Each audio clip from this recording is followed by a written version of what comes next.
What's up, QAA listeners? The fun games have begun. I found a way to connect to the internet. I'm sorry, boy. Welcome, listener, to Premium Chapter 208 of the QAnon Anonymous podcast, the My Fellow Americans movie night episode. As always, we are your hosts, Jake Rockatansky, Julian Field, and Travis View.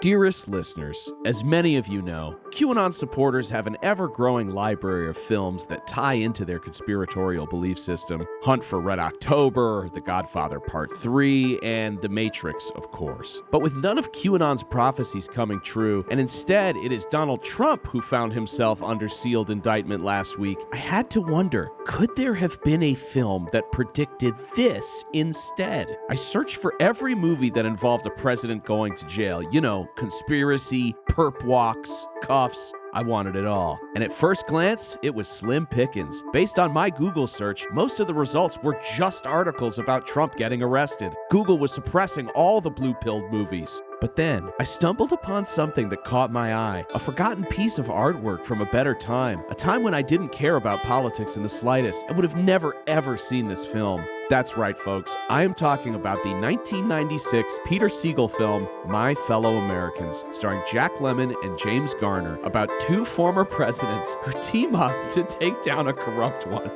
It's just such a funny idea in and of itself. The corrupt president is played by none other than Dan Aykroyd. So holy hell. Yeah. I mean, look at this cast. It's insane. Lauren Bacall is in this. Wilford Brimley is in this as the DNC chair, which we'll, of course, have to discuss. It's very special what they did, but the actors are incredible. That's true. Yeah, the actors are incredible in this. Esther Roll. There's a young Bradley Whitford in this film with all of his hair. And you already know James Reborn is in this. That's the guy who plays the contract defense dude who's like in every single political thriller as like the smarmy, weaselly guy. Who's the guy? What's the actor? The Josh from the West Wing. Wait, which one? Wait, which guy? He's the fixer for the president. Oh, that's Brad Whitford. So he basically like plays the role he would later play in like the West Wing, which is very funny as well. Yeah, he's also the bad guy in Tommy Boy.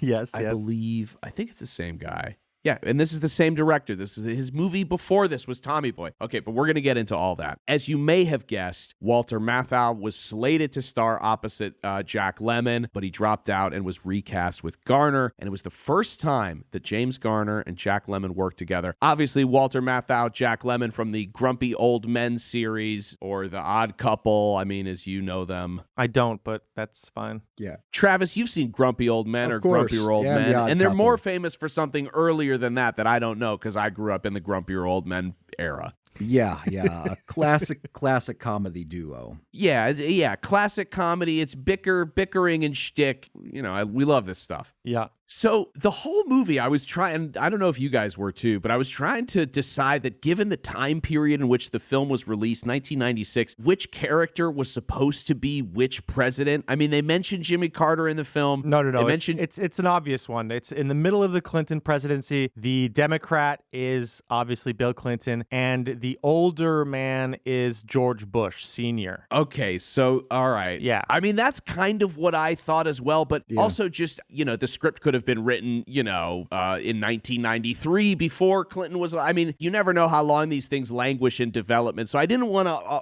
outright say that it's definitely Clinton. I think it is. I think it really is, and it's also before, interestingly, it's right before the Lewinsky scandal, so they had pegged Bill Clinton as a huge womanizer. That was already like an absolutely defined thing. There's a couple interesting prophecies in this movie, believe it or not. Yeah. What I really liked is that they made the Clinton character divorced after his presidency to make his lecherous behavior less offensive. So they had to change him a little bit to make him more likable. Yeah, I mean, yeah, and we'll get to that scene where he's served his divorce papers. But and the Clinton family is never mentioned once. They mention Reagan and all of these other presidents, and they never mention the Clintons. So that does give a little bit of weight to your theory, Julian. Yeah. So in the movie, Garner's character, President Matt Douglas, Douglas is a Democrat and a total ladies' man, sleeping with publicists, kissing women openly at presidential golf tournaments. The director, Peter Siegel, his first movie was Naked Gun 33 1/3, which I quite liked. I liked that series. His second movie was Tommy Boy, and My Fellow Americans was his third film. So it's pretty crazy. I like Tommy Boy. I don't know if you guys were a fan. Oh, yeah, of course. Classic movie. Classic. I have not watched it recently. I would imagine it holds up still. But yeah, so this was right off the heat of Tommy Boy, which is crazy. You know, it came out to sort of middling reviews. You know, people really liked the premise. They really liked the performances, but thought the script was a little bit too melodramatic. Even James Garner in his memoir wrote that although he very much liked working with legendary comedic actor Jack Lemmon, that the director of the film was, quote, a self-appointed genius who didn't know his ass from second base, and Jack and I both knew it.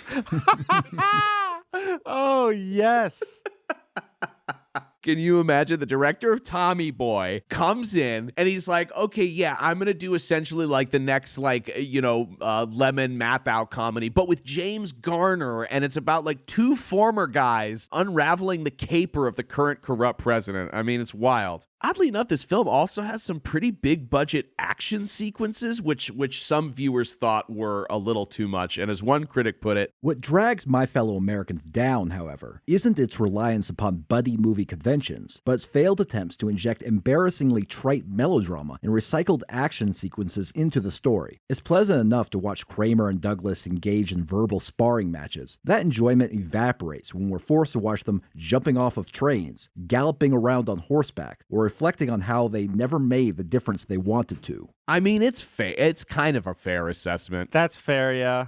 Yeah, I get that. But I disagree a little bit, because I think that this film has potentially one of the best explosions in a comedy that I've ever seen. Yeah, okay, fair enough. You mean the helicopter? Yeah, it came out of nowhere, and I'm not going to lie, when I was watching it, my jaw was like on the floor. Like, they have like the propellers like whooshing past camera, and the explosion goes on. I mean, I clipped it, obviously. I don't usually clip sound effects, but this was worth sharing with you, our dearest listeners. So the film begins with Jack Lemmon's character, Russell Kramer, a Republican winning his presidential election. And then, 4 years later, he's forced to concede in the next election to his hated rival, Matt Douglas, the smooth-talking Democrat candidate. 4 years after that, Douglas loses to Kramer's vice president, William Haney, played by Dan Aykroyd, and a very subdued performance from Aykroyd in this film, which I found very interesting. I kind of saw him as like the Nixon character. Yeah, I liked him. He was very unlikable, and he played it very well, like a guy who's barely paying attention, except when it, you know, something can profit him. So we get a peek at both of our former presidents still trying to adjust back to regular life after each being king of America for 4 years. Lemmon's character is doing embarrassing speaking events for a Japanese insurance company, and Garner is working on a memoir. The guys are miserable. Even the publicist that Garner is banging tells him his book is shit. He doesn't care. He's bored out of his mind. And the inciting incident takes place when the two former guys, which I'm going to be calling them quite a bit throughout the episode, I hope you don't mind, are invited to speak at a general's funeral. Not General Flynn, unfortunately. While they're up at the podium, current President Dan Aykroyd is approached by his chief of staff inside the White House. The Dems have caught wind of an old scandal that threatens his presidency. They need encouragement. Buy a new speech, Russell. That dead general's a lucky one. He won't ever have to hear it again. Grab me a towel, will you, Carl? You know, I don't like to be interrupted when I'm on the bike. What's going on? Mr. President, I'm afraid as situations come up, the Democrats may have some damaging information about Olympia. Sir. Olympia? We've had that buried for years. Yes, sir, but I was thinking, when all this took place, Kramer was president. There's a possibility we could lay the scandal on him. Yeah, but he didn't know anything about that little deal. You can always make it appear that he did. A little fiddling with the records, some judicious rewriting of history. Oh, no. I don't know, Carl. That's tricky stuff. You know, you get into that kind of thing, you open up a whole new bag of cats. My honest opinion, if this matter isn't taken care of immediately, no less than the presidency is at stake, sir. Don't worry, sir. I think I can promise you this is the last you'll hear about it. Hear about what? Mrs. Sherman has told me that Charlie had a favorite song. One that always cheered him when he was down. Please, God, don't let him quote lyrics. And I can't think of anything more fitting than to share with you the words from that song now. Oh, Christ. Muskrat Susie, Muskrat Sam, do the jitterbug out of Muskrat Land. And they shimmy. You have been listening to a sample of a premium episode of QAnon Anonymous. We don't run any advertising on the show, and we'd like to keep it that way. For $5 a month, you'll get access to this episode, a new one each week, and our entire library of premium episodes. So head on over to patreon.com/QAnon Anonymous and subscribe. Thank you. Thanks. I love you. Jake loves you.